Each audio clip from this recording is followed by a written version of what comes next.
America Iran మధ్య యుద్ధ వాతావరణం మరింత తీవ్ర రూపం దాల్చింది. వరుసగా మూడో రోజు ఇరాన్ పై అమెరికా దాడులు కొనసాగుతున్నాయి. ఇరాన్ ప్రతిదాడులకు దిగడంతో అటు పర్షియన్ గల్ఫ్ ప్రాంతం ఉద్రిక్తంగా కనిపిస్తోంది. దక్షిణ ఇరాన్లోని పలు ప్రాంతాల్లో భారీ పేలుళ్లు సంభవించాయి. ఇరాన్కు కీలకమైనటువంటి బుషహర్ అణు విద్యుత్ కేంద్రం సమీపంతో పాటు తీర ప్రాంతాలు దాడులతో దద్దరిల్లాయి.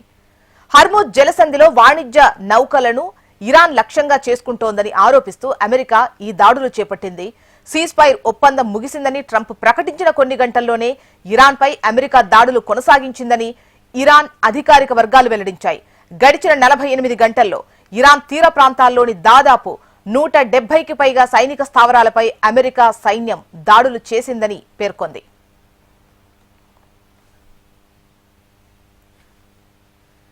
ఇక మరిన్ని వివరాలు మనకు కన్సల్టింగ్ ఎడిటర్ శివప్రసాద్ అందిస్తారు. శివప్రసాద్, చెప్పండి, పశ్చిమాసియాలో పరిస్థితి మళ్లీ మొదటికొచ్చినట్టుగా అనిపిస్తోంది. ఒకవైపు శాంతి ఒప్పందం ముగిసిందని ట్రంప్ ప్రకటించారు. 48 గంటలుగా చూస్తున్నాం పశ్చిమాసియాలో సిచ్యువేషన్ ఎంత తీవ్ర స్థాయికి చేరుకుంటుందో. అసలు మళ్లీ ఒప్పందం అని కానీ శాంతింపజేసేటువంటి చర్చలు జరగడం కానీ అటువంటి అవకాశాలు కనిపిస్తున్నాయా? ఓవరాల్ గా మీ అనాలిసిస్ ప్రకారం సిచ్యువేషన్ ఎట్లా ఉందనిపిస్తోంది? చెప్పచ్చు జ్యోత్స్న, ఎందుకంటే అణు ఒప్పందానికి వాళ్ళ యొక్క అగ్రిమెంట్ కి సంబంధించి అణు ఒప్పందంలో ముఖ్యంగా వాళ్ళ దగ్గర ఉన్నటువంటి ఆయిల్ ఏదైతే ఉందో వాటికి సంబంధించినటువంటి ఇష్యూస్ లో ముఖ్యంగా చాలా తీవ్రమైనటువంటి వ్యతిరేకత అమెరికా నుంచి వ్యక్తం అవుతున్నటువంటి పరిస్థితి. అటు హర్ముజ్ కానీ లేకపోతే ఈ అణు ఉత్పత్తికి సంబంధించినటువంటి అంశాలు కానీ ఈ రెండింటికి కూడా ఇరాన్ నుంచి సరైనటువంటి స్పందన లేదు. At the same time Hormuz మీద తమ అధికారాన్ని కానీ తమ యొక్క పెత్తనాన్ని కానీ వదులుకోవడానికి ఇరాన్ సిద్ధపడట్లేదు. అందువల్ల అక్కడ ఏర్పడినటువంటి ప్రతిష్టంభన చివరికి ఈ స్థితికి దారితీసింది. ఎప్పుడైతే అక్కడి నుంచి నౌకల్ని బయటకు వదిలిపెట్టడానికి వీల్లేదనేటటువంటి పద్ధతిలో ఇరాన్ వ్యవహరిస్తుందో ఆటోమేటిక్ గా అది అమెరికాని హర్ట్ చేసినటువంటి పరిస్థితి. ఓపెన్ చేసేయాలనే దాని మీద నిజానికి ఒప్పందానికి వచ్చారు అని చెప్పినప్పటికీ కూడా ఆ ఒప్పందం సరిగ్గా అమలు కానటువంటి పరిస్థితి కూడా ఉంది. అందుకే అమెరికా మరోసారి తీవ్రమైనటువంటి దాడులు చేస్తోంది. వరుసగా మూడో రోజు మీరు చెప్పినట్టుగా ముఖ్యంగా బుషహర్ అణుకేంద్రం ఏదైతే ఉందో దానికి సంబంధించినటువంటి దగ్గర ప్రదేశంలో చాలా తీవ్రమైనటువంటి భీకరమైనటువంటి దాడులు జరిగాయి. దక్షిణ ఇరాన్ మొత్తం అంతా కూడా తీవ్రమైనటువంటి శబ్దాలతో తీవ్రమైనటువంటి మోతలతో దద్దరిల్లిపోతుంది. అట్ ద సేమ్ టైం సైరన్లు కూడా విపరీతంగా ప్రజల్ని హెచ్చరిస్తున్నటువంటి పరిస్థితి కూడా అక్కడ కనిపిస్తూ ఉంది. ఇది ఇలాగే కొనసాగితే మళ్లీ మరోసారి తీవ్రమైనటువంటి ఆయిల్ కి సంబంధించినటువంటి తీవ్రమైనటువంటి ఎద్దడి ఏర్పడేటటువంటి అవకాశం ఉంది. మళ్ళీ ఆయిల్ రేట్లు విపరీతంగా పెరిగిపోయేటటువంటి పరిస్థితి కనిపిస్తోంది. ఇప్పటికే దాదాపు 20% దాకా పెరిగినటువంటి నేపథ్యం ఉంది. ఇట్లాంటి పరిస్థితుల్లో యుద్ధం కొనసాగితే ఎలా అనేది ప్రపంచ దేశాలన్నింటినీ కూడా తీవ్రమైనటువంటి ఒత్తిడికి గురి చేస్తున్నటువంటి పరిస్థితి. ఏదేమైనా దీంట్లో పాకిస్తాన్ యొక్క దౌత్యం కానీ లేకపోతే కువైట్ లేదా ఖతర్ యొక్క దౌత్యం కానీ టోటల్ గా ఫెయిల్ అయిపోయిందని మనం చెప్పాలి. ఇప్పుడు అందుకు ప్రతిఫలంగా ఆయా దేశాలు కూడా వరుసగా తమ ప్రాంతాల్లో కూడా దాడులు జరగడం వల్ల తీవ్రమైనటువంటి ఇబ్బందులు పడుతున్నాయి. అందువల్ల పశ్చిమాసియాలో పరిస్థితి చాలా భీకరంగా ఉన్నటువంటి పరిస్థితి మాత్రం స్పష్టంగా కనిపిస్తూ ఉంది. యుద్ధం ఇలాగే కొనసాగే అవకాశం కూడా కనిపిస్తూ ఉంది జ్యోత్స్న.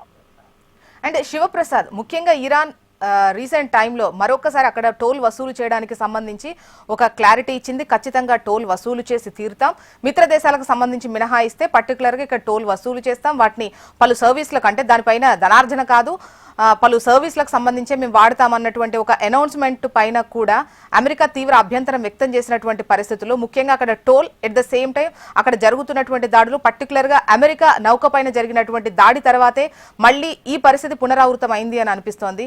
ముఖ్యంగా దీనికి సంబంధించి ఇరాన్ ఏమైనా వెనక్కు తగ్గేటువంటి అవకాశాలు ఉంటాయా టోల్ వసూలు పైన? లేదు, అటువంటి అవకాశం కనిపించట్లేదు. నిజానికి మెయింటెనెన్స్ అనేది మలక్కా జలసంధి ఉంది. మలక్కా జలసంధి దగ్గర వాళ్ళు కొంత టోల్ వసూలు చేస్తారు.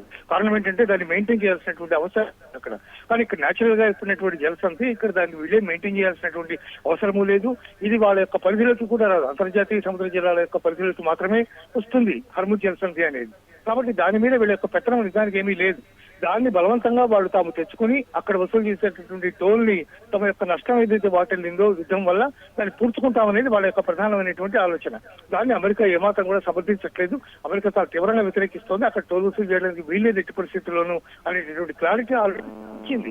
అయినా కూడా దాన్ని ఎప్పుడైతే ఇరాన్ పాటించట్లేదు నేచురల్ గా అది అమెరికా ఆగ్రహానికి గురైనటువంటి పరిస్థితి ఉంది.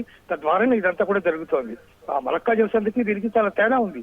కాబట్టి ఇక్కడ మేము టోల్ వసూలు చేస్తాం, దాన్ని మెయింటెనెన్స్ చేస్తాం అనేది కరెక్ట్ అయినటువంటి సంబంధించినటువంటి అంశం కాదు. ఎందుకు ఇరాన్ దాని మీద పట్టు సడలించకుండా అదే విధంగా మేము కొనసాగిస్తామని అంటోంది అంటే చాలా కీలకమైనటువంటి జలసంధి కాబట్టి అక్కడి నుంచే మొత్తం ఆయిల్ అంతా కూడా వెళ్ళాలి కాబట్టి ఈ ఆయిల్ సంక్షోభం ఏర్పాటు చేయడం ద్వారా అమెరికాని తలవంచాలనేటటువంటి ఇరాన్ యొక్క ప్రయత్నం జరుగుతోంది. కానీ అది సఫలమయ్యేటట్టుగా మాత్రం కనిపించట్లేదు జ్యోత్స్న. Okay, right Sivaprasad. చూస్తున్నాం 48 గంటలుగా ఇక యుద్ధం ముగిసింది అనుకున్నటువంటి టైంలో మళ్ళీ ఉద్రిక్త పరిస్థితులు మొదలైనటువంటి పరిస్థితి. ఖచ్చితంగా ఇరాన్ను లేకుండా చేస్తాం ప్రపంచ పటంలో అని చెప్పేసి ఏదైతే ట్రంప్ వార్నింగ్ ఇచ్చారో ఆ దిశగానే ముందుకెళ్తున్నట్టుగా కూడా మనకు